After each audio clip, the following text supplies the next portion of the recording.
NIM 1903411000062 dari Prodi Ilmu Kelautan Angkatan 2019 Fakultas Pertanian Universitas Trunojoyo Madura. Di sini saya akan menjelaskan tentang toharo. Pasti sudah banyak yang tahu kan toharo itu apa. Namun di sini saya akan menjelaskan lagi tentang toharo. Toharo menurut bahasa artinya bersuci, sedangkan menurut istilah toharo artinya membersihkan diri, tempat, lingkungan, dan sekitar yang terkena najis menggunakan syariat-syariat Islam, mensucikannya dengan ketentuan-ketentuan yang telah ditetapkan oleh agama Islam. Toharo dibedakan menjadi dua, yaitu bersuci batinnya dan bersuci lahiriah. Apa sih perbedaannya? Perbedaannya yaitu bersuci lahiriah adalah membersihkan diri, lingkungan, dan tempat dari jenis kotoran maupun najis. Sedangkan bersuci batiniah adalah membersihkan sifat-sifat yang ada di dalam tubuh kita seperti iri, dengki, sombong. Membersihkannya dengan taubat nasuha. Dengan taubat nasuha maka sifat-sifat tersebut akan hilang dan menjadi suci kembali. Macam-macam alat toharo dapat disebutkan, yaitu air, batu, kayu, batu, dan benda-benda lainnya yang dapat digunakan untuk mensucikan. Namun tidak semua air dapat digunakan untuk mensucikan. Berikut macam-macam air. 1. Air yang suci dan mensucikan.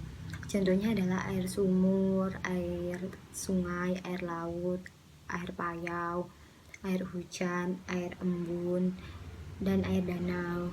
Air suci tidak mensucikan, contohnya seperti air teh, air kopi, air susu, air gula, air sirup. Itu air yang suci namun tidak bisa mensucikan suatu tempat atau benda diri dari najis. Yang ketiga adalah air mustakmal. Apa sih air mustakmal itu? Air mustakmal yaitu air yang telah digunakan untuk mensucikan. Jadi air yang telah digunakan untuk membersihkan suatu pakaian atau suatu benda dari najis tidak dapat digunakan kembali. Yang berikutnya ada air musyammas. Banyak kayaknya di sini belum tahu ya air musyammas itu apa. Air musyammas yaitu air yang terjemur oleh matahari di dalam bejana selain emas dan perak. Yang selanjutnya yaitu air mutanajis. Apa sih air mutanajis itu? Air yang telah terkena najis. Jadi air yang telah terkena najis itu bersifat najis juga dan tidak bisa digunakan kembali untuk menyucikan gitu. Cara-cara toharo dibedakan menjadi 3 menurut tingkatan najis. Tingkatan najis ada 3, jadi cara mensucikannya juga ada 3. Apa aja sih? Yang pertama, najis mukhaffafa, yaitu najis yang ringan. Najis yang disebabkan oleh air kencing bayi laki-laki yang masih menyusui ibunya saja, tidak makan apa-apa selain dari ASI. Bagaimana cara membersihkannya? Membersihkannya dengan cara memberikan air ke bagian terkena najis, hanya dengan cara memercikannya saja, tidak perlu dipel atau dicuci. Yang kedua adalah najis mutawasito. Ini najis yang sedang, tidak ringan juga tidak berat. Yang menyebabkannya itu seperti kotoran dan air kencing orang dewasa, bukan bayi laki-laki. Caranya dengan membasuh, mengepel, dan menyiram dengan air sampai najis tersebut hilang. Baik dari segi bau maupun warna, itu sudah hilang.